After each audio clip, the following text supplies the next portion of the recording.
அன்பு குழந்தைகளே, இன்னைக்கு என்ன கதை சொல்ல போறேன் தெரியுமா? சிங்கமும் முயலும். ஒரு காலத்தில் பசுமை நிறைந்த ஒரு காட்டுப்பகுதியில் எல்லா விலங்குகளுக்கும் அரசனாக ஒரு பெருமைமிகு சிங்கம் இருந்தது. அந்த சிங்கம் தினமும் வேட்டையாடி விலங்குகளை கொன்று உண்ணும். இதனால் மற்ற விலங்குகள் பயந்து வாழ்ந்தன. ஒரு நாள் காட்டிலுள்ள விலங்குகள் ஒன்று கூடி பேசின. நாம் அரசனுக்கு தினமும் ஒரு விலங்கைதான் அனுப்புவோம். அவன் வேட்டையாட தேவையில்லை. இதனால் மற்றவர்களும் பாதுகாப்பாக இருப்போம் என்று முடிவு செய்தனர்.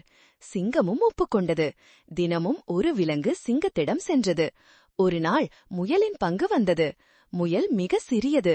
சிங்கம் பார்த்தவுடன் கோபமாக, "இவ்வளவு நேரம் எதற்கு எடுத்துக்கொண்டாய்? சிறியவன், எனக்கு பசியாயிருக்கிறது" என்று கத்தினான்.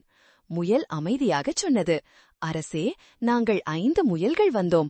ஆனால் வழியில் இன்னொரு பெரிய சிங்கம் என்னை நிறுத்தி தானே காட்டின் அரசன் என்று சொன்னான். அவன் என்னை அனுப்பவில்லை." சிங்கம் கோபத்தில், "யார் அந்த துணிவானவன்? காட்டில் இன்னொரு சிங்கமா? என்னை காட்டிவிடு" என்று சொன்னது. முயல் சிங்கத்தை காட்டுக்குள் அழைத்துச் சென்றது. அங்கு ஒரு பெரிய கிணறு இருந்தது. முயல் அந்த கிணற்றின் அருகே பாயிண்டிங் செய்து, "அரசே, பாருங்கள், அந்த சிங்கம் கிணற்றுக்குள் இருக்கிறது" என்றது. சிங்கம் கிணற்றுக்குள் பார்த்தது. அதன் பிரதிபலிப்புதான். ஆனால் அது புரியாமல் இன்னொரு சிங்கம் இருக்கிறது என்று நினைத்தது. கோபத்தில் குரைத்தது. குரல் எதிரொலித்தது. அதை கேட்ட சிங்கம் குதித்தது. கிணற்றுக்குள் விழுந்து மூழ்கி இழந்தது.